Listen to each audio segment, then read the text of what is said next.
A billionaire who felt nothing, $40 billion, zero emotions.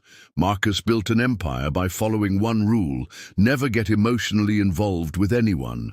For decades, this worked perfectly until Emma entered his life and broke down all his defenses without even trying. This is the story of how the most powerful man in the world discovered he had silenced his own humanity, and how a woman in worn-out sneakers taught him that true power comes from connection, not control. Before we begin, tell me in the comments, what city are you watching from? I want to know where the people who believe it's never too late for a frozen heart to learn to recognize true love come from. At 9 years old, Marcus witnessed something that chilled his blood forever. His father, the business magnate he admired, wept silently after losing a multi-million-dollar contract, but not because of the money. He wept because he had trusted someone who betrayed him, because he had shown vulnerability at the worst possible moment. That night, as he heard the muffled sobs coming from his room, something shattered inside little Marcus. Never again, he vowed to himself. I will never be weak enough to let them see me fall apart. What the little boy didn't know was that he was sealing his own fate, and that this moment would change not only his life, but the lives of millions. Because what he was about to build wasn't just a defense, it was a prison. His school years became his secret laboratory for perfecting the perfect mask. Every taunt he didn't respond to, every emotional blow he took without flinching, every moment other children looked down on him and he simply smiled coldly, all became a steel barrier around his heart. His peers began to see him as a machine, someone impervious to pain. But there was a price no one could see. Every night when he returned home, he had to fight an inner voice screaming that something was fundamentally broken within him. But he had learned the most dangerous art of all, silencing that voice, and it worked until it stopped. In college, he discovered his true superpower, a calculating coldness that terrified even his professors. While other students despaired over exams, he remained impassive, as if he possessed privileged information about the future. And in a way, he did. He had unlocked the secret to success. While others let their emotions get the better of them, he completely eliminated them. It was like playing chess when everyone else was playing checkers. His grades were perfect, his leadership unquestionable, his recognition absolute. But there was something unsettling about the way people looked at him, as if they saw a ghost in a suit. They respected him, yes, but something in their eyes said they were also afraid of him. The business world welcomed him as if it had been waiting for someone like him. He was the perfect player for a game where compassion was weakness and vulnerability was death. In his first major board meeting at age 25, he fired 300 employees without a single tremor in his voice. The cold numbers on the screen told him it was the right thing to do, and he had learned to obey only numbers. But that night, as he celebrated the success of his decision with $2,000 French champagne, something strange happened. For a second, just a second, he saw his father's reflection crying in his glass. And for the first time in years, he felt something he couldn't calculate or control, but he buried it so deeply that he almost forgot it had happened. At 35, Marcus had built something Wall Street had never seen before, a $40 billion empire built on the perfect absence of emotion. He was like a robot with the brain of Einstein and the heart of a calculator. His decisions were so precise they seemed supernatural, his control so absolute that his competitors whispered he had sold his soul to the devil. And perhaps in a way, he had. He had traded his humanity for a power that had made him legendary, but also for something he no longer recognized when he looked in the mirror. The women who had passed through his life were beautiful, intelligent, perfect, and completely interchangeable. Like pieces on a chessboard, he moved at will, But here's the truth Marcus didn't know, the truth that was about to explode like a bomb in his perfectly controlled world. He'd spent so much time building defenses against pain that he'd also defended himself against the one thing that could give him what he truly needed.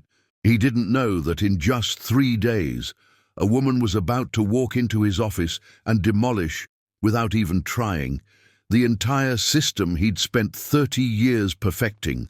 A woman who didn't know the rules of the game and was about to change them all. Because sometimes the most perfect defenses have the most unexpected flaw. They can't protect you from someone who doesn't know they should be afraid of you. It was Tuesday, 11:47 a.m. when she first walked into his office on the 67th floor. Marcus had calculated the meeting would last exactly 14 minutes. 5 for the introductions, 7 for her proposal, 2 for her inevitable surrender to his power. He had everything measured, timed, controlled. But Emma Collins wasn't wearing heels that made an intimidating click on the Italian marble. She was wearing worn sneakers. She wasn't wearing a designer suit to impress him. She was wearing jeans and a wrinkled white shirt. And when he extended his hand, expecting the calculated handshake of someone seeking her favor, she ignored him completely and went straight to the window. "Do you know how many people you could feed with what you spent on that view?" were her first words. And in that moment, something that had lain dormant for decades woke up with a bang in Marcus's chest. The meeting, which should have lasted 14 minutes, stretched into 2 hours, and for the first time in his life, Marcus lost track of time. Emma hadn't come to ask for money. She'd come to offer him something no amount of money could buy: the opportunity to remember what power was for. She spoke of children in the slums with a passion that made the veins in his neck stand out, of mothers who worked 12 hours to buy medicine he could buy with his dinner money. But the most disturbing thing wasn't what she said. It was how she said it, without contempt for his wealth, without envy of his success, without the amazement everyone displayed in his presence. She looked him in the eyes as if he were human, as if she could see something in him that even he had forgotten existed. And that terrified him more than any financial loss he had ever faced. In the days that followed, Marcus couldn't shake the image of that woman who had invaded his orderly world. He tried to analyze her as he analyzed everything. What were her true motivations? What exactly did she want from him? Was she just another sophisticated con artist, disguised as an altruist? But all his theories crumbled before a fact impossible to ignore. Emma hadn't asked for anything for herself. Not her phone number, not a second date, not even her public acknowledgement if he decided to help. She had planted a seed in his consciousness and then disappeared, leaving him with something he hadn't felt in decades: a genuine curiosity for another person. It was as if an alien had arrived, speaking a language he vaguely remembered from childhood but could no longer translate. The second encounter was casual, or so he thought. Marcus was leaving a business dinner in the financial district when he saw her walking alone down a street she had no reason to frequent. Something in her body language told him she wasn't well, and before he could calculate whether it would be strategically convenient to approach her, she was already walking toward him. "Are you okay?" he asked, surprised by the genuine concern in his own voice. Emma looked at him with reddened eyes, and for the first time he saw she wasn't invincible. "Today we lost Sophie," she said simply. 7 years. We couldn't get her medication in time. And then something happened that broke every rule in Marcus's universe. This extraordinary woman allowed herself to be vulnerable in front of the most powerful man in the city, and he didn't know what to think.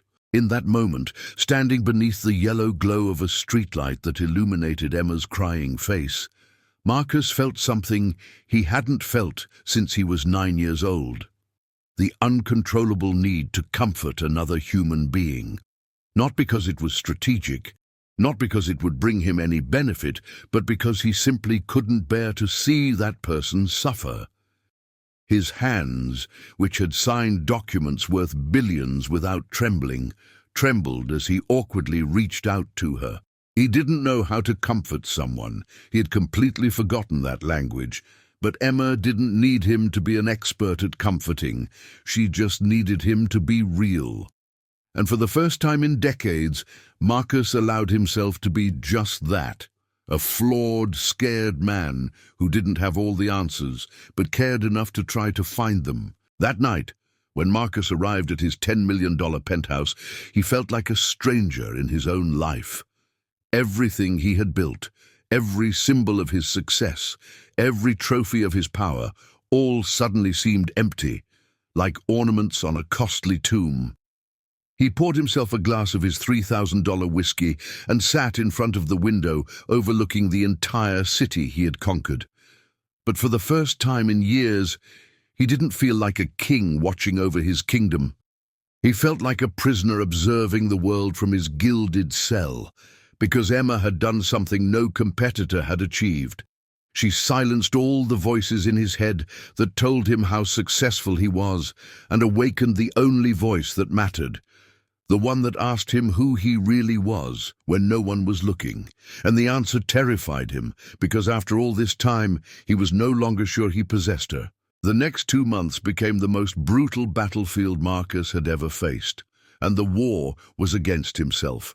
Every business decision she made was accompanied by an insistent voice whispering, "But what would Emma think of that?"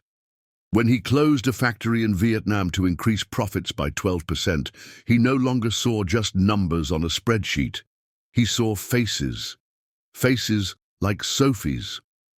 And for the first time in his career, a financially perfect decision humbled him before his own conscience. It was as if Emma had held up a mirror to his soul, showing him not what he had gained, but what he had lost in the process. And what he saw so disturbed him that he began working 16-hour days just to avoid having time to think. The paradox was maddening. The more he tried to prove that his emotions hadn't changed, the more evident it became that something fundamental had exploded within him. In board meetings, he found himself asking questions he'd never asked before. What happens to the employees we're laying off? Do they have children? How long have they been with us? His partners looked at him as if he'd developed a terminal illness. David, his right-hand man for a decade, even suggested he take a vacation. "You haven't been yourself for weeks," he said. "You're different." And Marcus wanted to scream at him that he was right, that there was something terribly wrong with him, that he'd lost the ability to make decisions without considering irrelevant factors like feelings and human consequences. But to admit this would be to admit that his perfect system was flawed. Emma had begun visiting him irregularly, showing up at his office when he least expected it, always with some new story that shattered his emotional armor. One day, she told him about a 12-year-old boy who sold candy on the subway to pay for his mother's chemotherapy. The next, about a grandmother who donated her only savings to buy school uniforms for children she didn't know. Each story was like a drop of acid on the metal of his calculated coldness. Most frustratingly, Emma didn't ask for anything specific, didn't have a clear agenda he could decipher and control. She simply existed. A constant reminder that there were ways to live that didn't involve turning everything into a transaction, and this drove him crazy, because he had spent decades perfecting the art of turning everything into a transaction. One night, after a gala dinner where he silently despised the hypocrisy of millionaires who donated peanuts while posing for photos, Marcus found himself driving to the neighborhood where Emma worked. He hadn't planned to go there, had no logical reason, but somehow he ended up parked in front of the community center at 11 o'clock. The lights were off, but a second-floor window was lit, and there she was, working alone, surrounded by documents and old computers, preparing what appeared to be a project to obtain medicines. Seeing her there, dedicating her nights to saving lives she hadn't even met, while he spent his calculating how to maximize profits. It was like receiving a spiritual slap in the face. He realized he had the power to solve all the problems that kept her up late. But doing so would mean admitting he cared, and that was forbidden territory. The turning point came during a video conference with Japanese investors where he was about to close an $8 billion deal. Everything was perfect. The numbers, the strategy, the timing. It was exactly the kind of deal he had closed thousands of times, the kind of decision that had made him legendary. But as he listened to his team explain how the deal would eliminate 700 jobs to optimize efficiency, he saw something on his computer screen that chilled his blood. A message from Emma with a photo, smiling children in a classroom built with the anonymous donation he had made the previous week. "Miracles happen," the message read. Someone decided these children mattered more than numbers in a bank account. And in that moment, Marcus understood the death trap he was trapped in. He could be powerful or human, but apparently he couldn't be both. That afternoon, for the first time in his career, Marcus cancelled a meeting without explanation and drove to a cliff on the outskirts of town. Sitting in his $400,000 Bentley, he gazed out at the ocean, trying to understand how he had gotten there. He had everything he had dreamed of since childhood: unlimited power, incalculable wealth, global recognition. He was admired, feared, studied in business schools. He had achieved everything he set out to do. So why did he feel he had lost something infinitely more valuable in the process?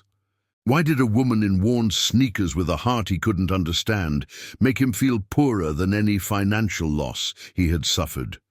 The answer was there, floating on the salty ocean wind, whispering a truth he had spent decades avoiding. He had built an empire, but it had silenced his soul, and now someone had come to wake him, just when he no longer knew if he wanted to wake up. The call that shook everything came on a Friday at 3:17 a.m. It was Emma, but her voice sounded different. Broken. "Marcus," she whispered, "I need to ask you something, and I need you to tell me the truth." Her heart raced like it hadn't since childhood. "Did you know?" Those two words hung in the air like a death sentence.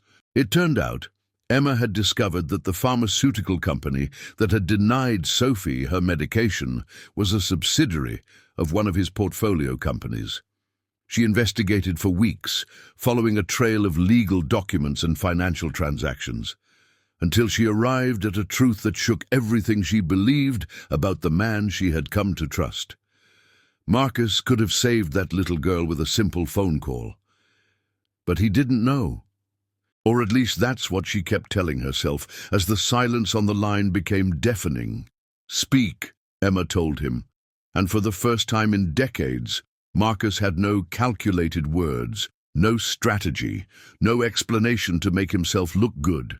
The truth was simple and devastating. Yes, technically he could have intervened, but he hadn't even known such a company existed within his vast empire. He had so many investments, so many subsidiaries, so many layers of distributed power that he had lost the ability to know exactly how far his influence reached. "Do you know how many companies I own?" he asked, the words coming out as a pathetic defense. "Do you know how many decisions are made in my name every day?" But as he spoke, he realized how hollow it sounded. It wasn't an explanation. It was the confession of a man who had built a machine so enormous he could no longer control it. And that machine had killed a little girl while he dined in fancy restaurants. The silence that followed lasted exactly 47 seconds. Marcus counted them because saying something, anything, was the only way to keep from completely fainting. When Emma finally spoke, her voice had a coldness that rivaled his on his worst days. "You know what the saddest thing about all this is, Marcus? It's not that you built a system that accidentally kills children. It's that now you're calculating how to minimize the damage to your reputation instead of being horrified by what happened." And she was right. Even in that moment of absolute crisis, part of his brain was developing public relations strategies, assessing the legal exposure, calculating the cost to his image. It was as if two people lived in his body, the man who wanted to collapse with guilt and the businessman who wanted to protect his interests. And the second personality kept winning, even when he was losing the only thing that truly mattered. The conversation ended with Emma saying something that pierced his armor like a bullet. "I thought you were different. I thought behind all that power was a man who could feel something real. But I was wrong. You are exactly what you appear to be, a sophisticated machine programmed to generate profits." Click. The sound of the phone hanging up echoed through his penthouse like the echo of a door closing forever. Marcus stood there, clutching the phone like an idiot, feeling something he hadn't felt since he was 9 years old, complete and utter humiliation. Not the strategic humiliation he'd used in negotiations, but the real humiliation of someone who had been seen exactly as he was and deemed fundamentally flawed as a human being. The next 3 days were the longest of his life. He couldn't eat, sleep, or concentrate on work. His employees hovered around him like a bomb about to explode. And in a way, he was. For the first time in his adult life, Marcus was facing a loss he couldn't calculate, a problem he couldn't solve with money. A situation where all his power was useless.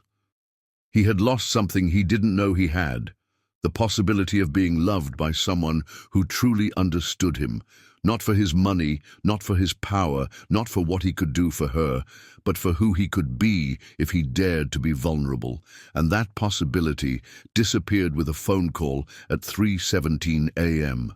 But that was what Marcus didn't know, what he couldn't imagine as he wallowed in self-pity. Emma was also falling apart in her small apartment, crying not just for Sophie, but for the man in whom she'd seen glimpses of humanity in the eyes of someone the world considered a monster. Because, despite everything, despite the anger and disappointment, part of her had seen something real in him.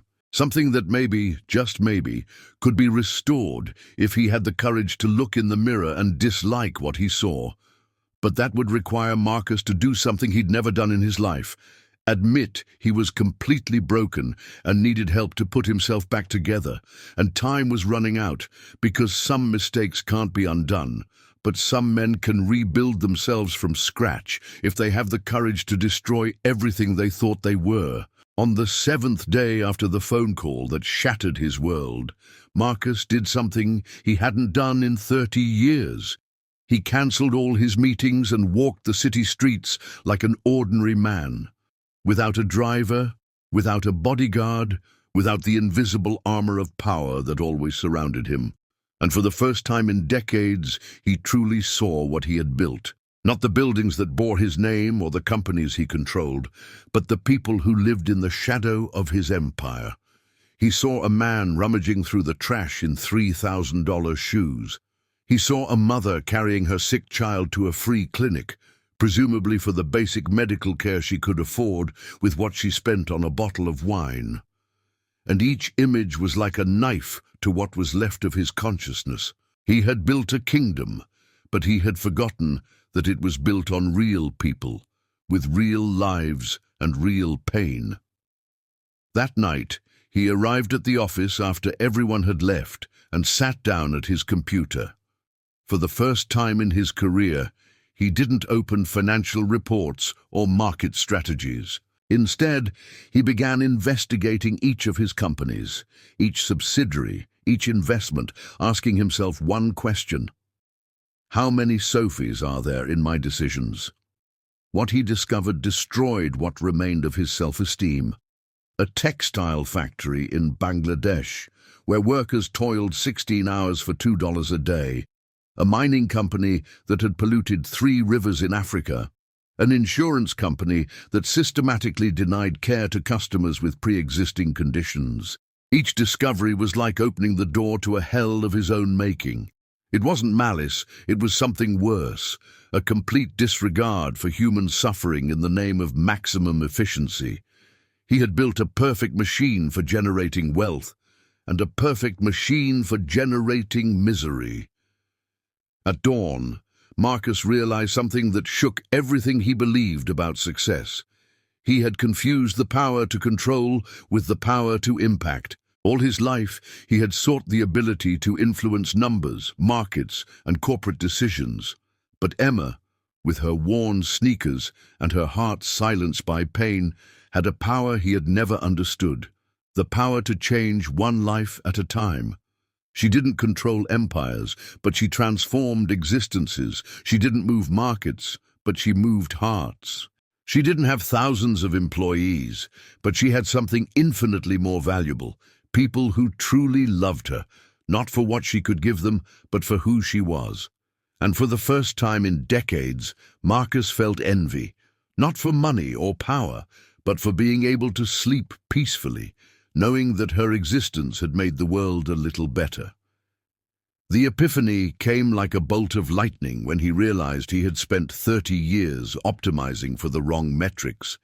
He had measured success by the number of zeros in his bank account, the number of people who feared him, the recognition he received in business magazines, but he never asked himself, how many lives had he improved?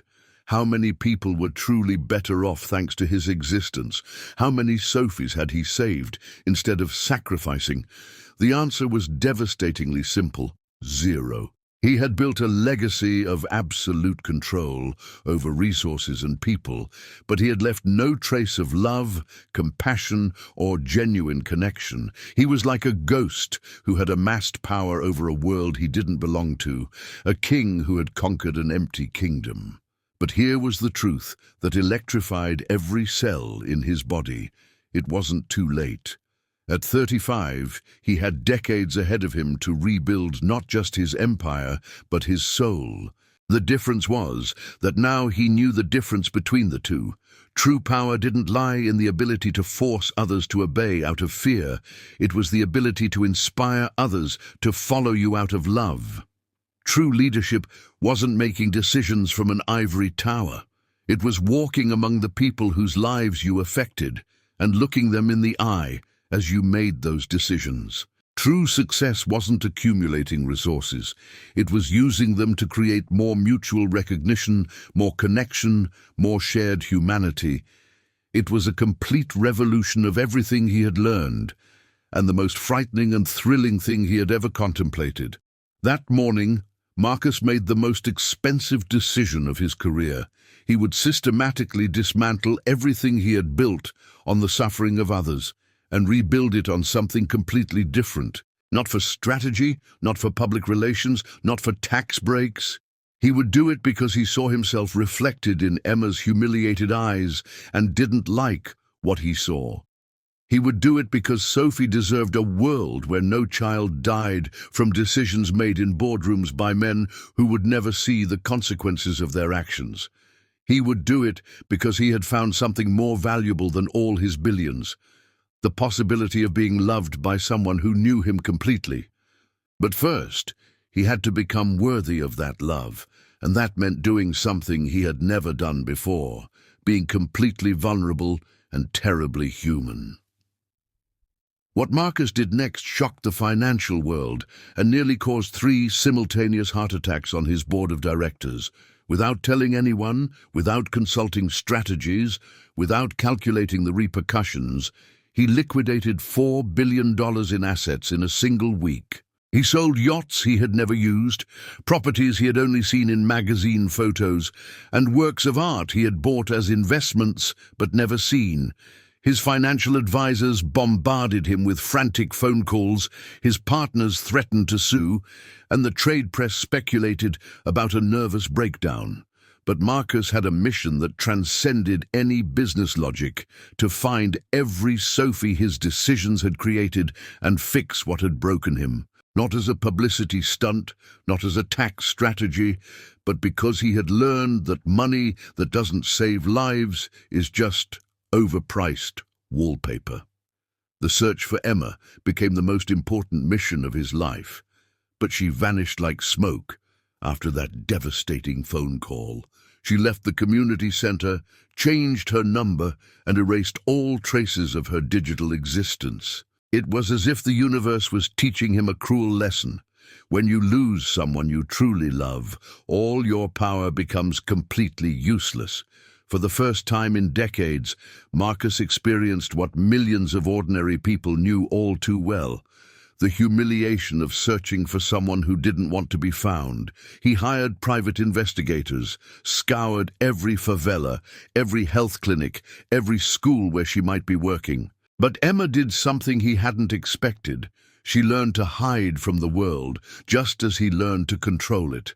During the 3 grueling months he spent searching for Emma, Marcus began implementing the most radical transformation the business world had ever seen. He closed the factory in Bangladesh and reopened it with decent wages and humane conditions. He cleaned up African rivers and transformed the mining company into a model of sustainability. He transformed the insurance company into an organization that prioritized saving lives over maximizing profits. Each change cost him billions. Each decision reduced his fortune a little further. But something strange was happening. As his bank balance dwindled, something inside him grew. It was as if he were recovering fragments of his soul that he had unwittingly sold. And for the first time in his life, when he looked in the mirror, he didn't see a stranger despised by his own conscience. The clue that led him to Emma came in the most unexpected way. A 10-year-old girl who approached him during one of his visits to a pediatric hospital he now fully funded. "Are you the man who saved my sister?" she asked with those wide eyes only children who have seen too much suffering too soon possess. "Emma told us you had a good heart deep down, but fear silenced it." The girl's words stirred something in his chest. Emma had been talking about him. Despite everything, despite the disappointment and anger, she saw something in him that even he had forgotten existed. And according to the girl, Emma now worked in a remote village, a 3-hour drive from the city, in a place where news of his business's transformations didn't reach. The journey to that village was the longest of his life. Every kilometer was an opportunity to turn back, to regain his dignity, to return to the world where he was still respected and feared. But there was something stronger than pride driving him, the desperate need to look Emma in the eyes and tell her he had learned his lesson, that he had understood that being loved by the right person was worth more than being admired by the entire world. That he had discovered that vulnerability was not weakness, but the only true form of connection that existed. When he finally reached the village and saw the small school where she taught children who couldn't afford private education, he felt something he hadn't felt in decades: genuine appreciation for another person's work. She had built something beautiful with her own hands, while he needed billions to achieve even half the impact. Emma stood in the schoolyard, surrounded by children who looked at her as if she were the most important person in the world. And to them, she was. When she saw Marcus get out of the car, for a moment something flashed in her eyes. Surprise, hope, fear. But she quickly composed herself and walked toward him with the determination that had broken down all her defenses months before. "What are you doing here, Marcus?" she asked. But her voice no longer held the coldness of that nighttime visit. Something was different, something softer. "I came to show you something," he said, and for the first time in his life, his voice trembled not from professional nervousness, but from the possibility of being rejected by the only person whose opinion truly mattered.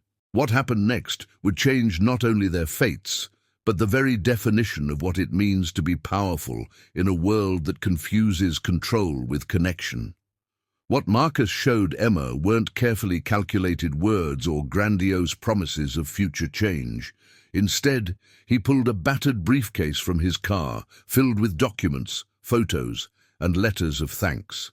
These are the 847 families who are alive today because you changed my way of thinking, he said, his voice piercing the armor he'd worn all his life. This is 6-year-old Amy, who received the treatment Sophie never could.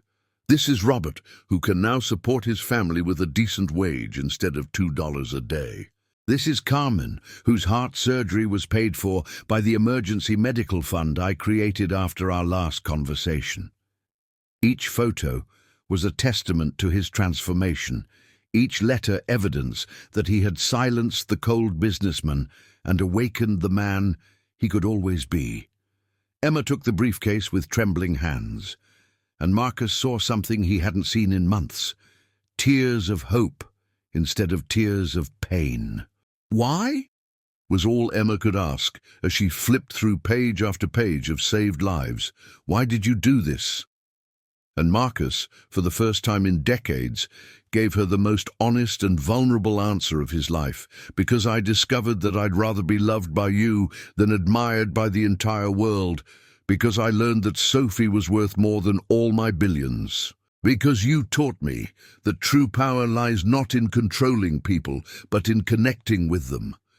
The words came out like a confession at an altar, charged with a sincerity that completely disarmed Emma's defenses. For the first time since that late-night phone call, she looked at him not as the man who had disappointed her, but as the man she had believed he could become. And in her eyes, Marcus saw something more valuable than any corporate acknowledgement: forgiveness. That afternoon, they walked through the village together, and Marcus experienced something he had completely forgotten: the peace of simply being human alongside another person. There were no hidden agendas, no strategies to be calculated, no image to be projected. Just two people who had learned that true love requires the courage to be completely transparent, even when it meant showing their worst scars. Emma told him about the nights she had cried for him, not just from disappointment, but because she had seen glimpses of kindness in his eyes and knew it was buried beneath layers of fear and control.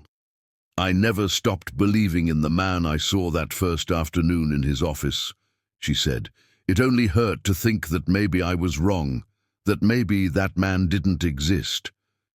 But now, seeing the tangible fruits of her transformation, she knew she wasn't wrong.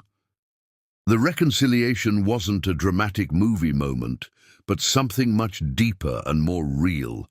It was Emma squeezing Marcus's hand as they visited the hospital he'd built in Sophie's memory. It was Marcus despairing when he saw the sign that read, "Sophie Medical Center, where every child matters."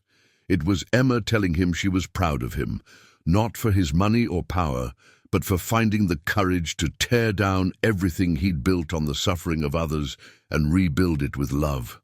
And it was Marcus finally understanding that he'd found something he didn't know he was looking for: a woman who loved him not for what he had, but for the person he'd chosen to become when no one was looking. It was as if he'd spent 30 years climbing the wrong mountain, only to discover that the view from the right summit was infinitely more beautiful. 6 months later, Marcus and Emma were married in a ceremony that shocked high society with its radical simplicity. There was no VIP guest list, no magazine covers, no ostentation of any kind. Instead, they married in the same city where they had reconciled, surrounded by the families they had saved together. The children who now had a future thanks to their schools. The workers who now had dignity thanks to their fair jobs. Marcus's speech lasted 3 minutes and devastated everyone present. "Emma taught me that success is not measured by what you accumulate, but by what you share. She taught me that power lies not in forcing others to obey you, but in inspiring them to want to follow you. She taught me that true love is not about finding someone perfect, but finding someone who makes you want to be the best version of yourself." And as he kissed her under a starry sky, surrounded by people who truly loved him, Marcus finally understood what he had been searching for all his life without knowing it.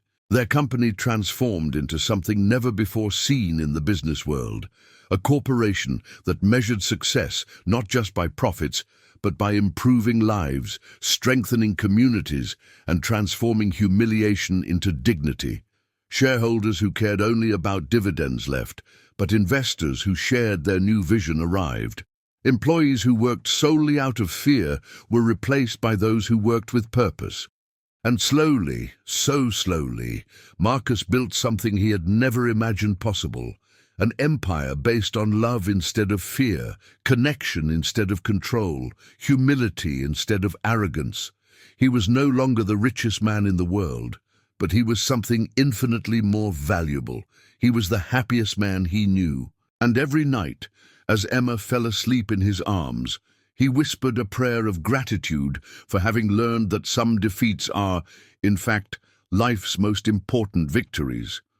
5 years later, Marcus found himself in the same place where it all began, his office on the 67th floor.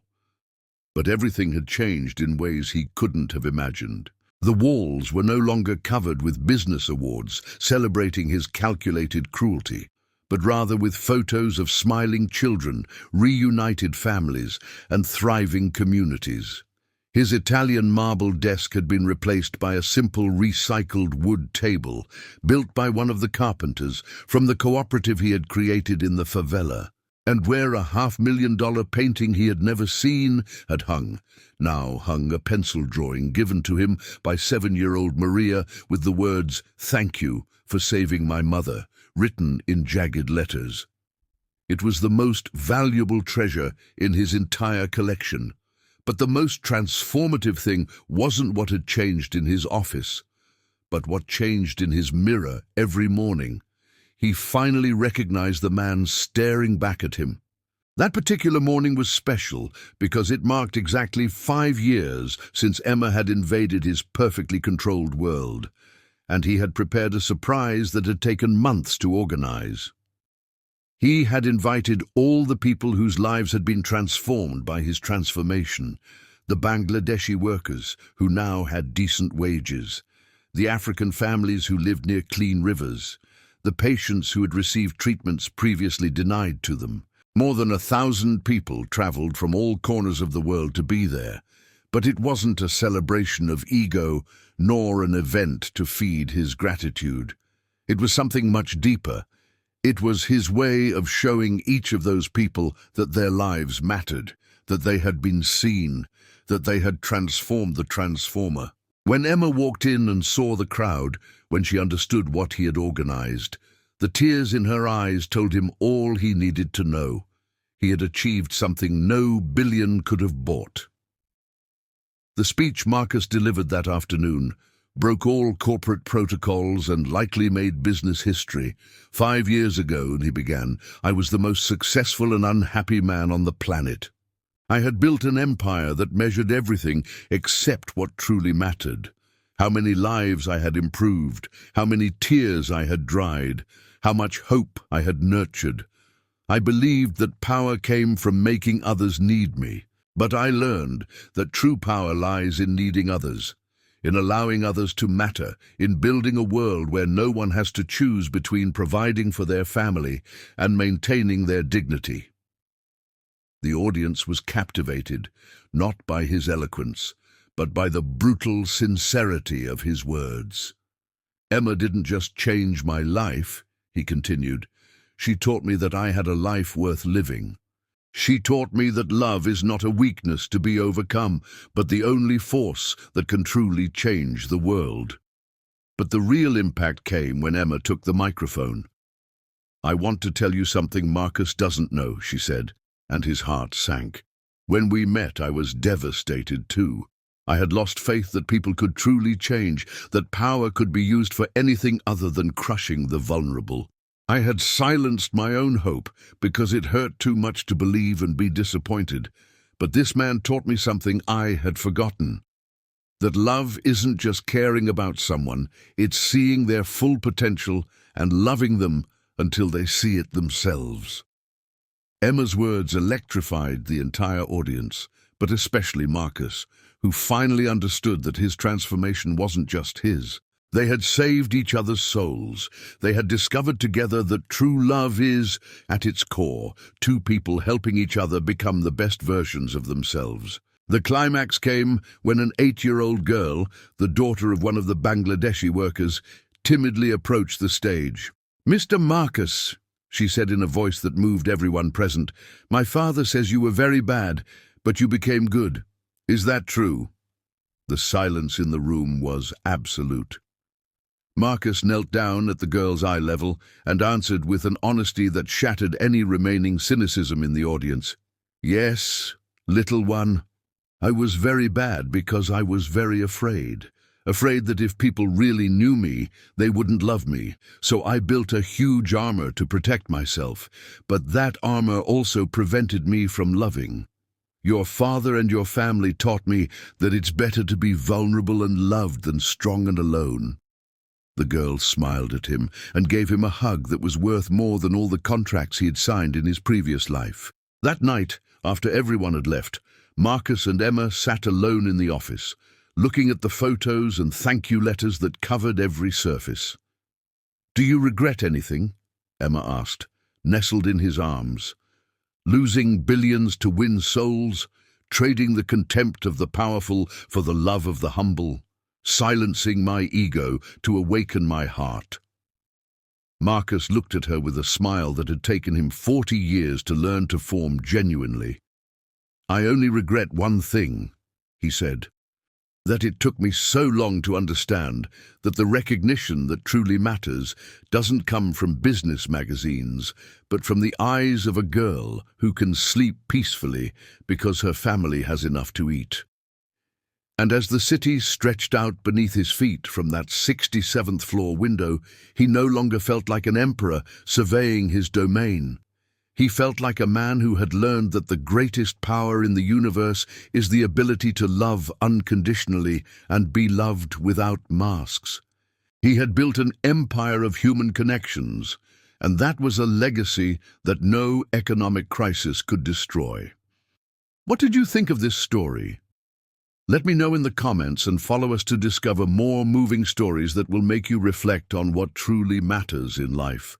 If this transformation touched your heart, share it with someone who needs a reminder that it's never too late to choose love over power, connection over control, and humanity over profit. Because sometimes the most powerful person isn't the one who has the most, but the one who gives the most.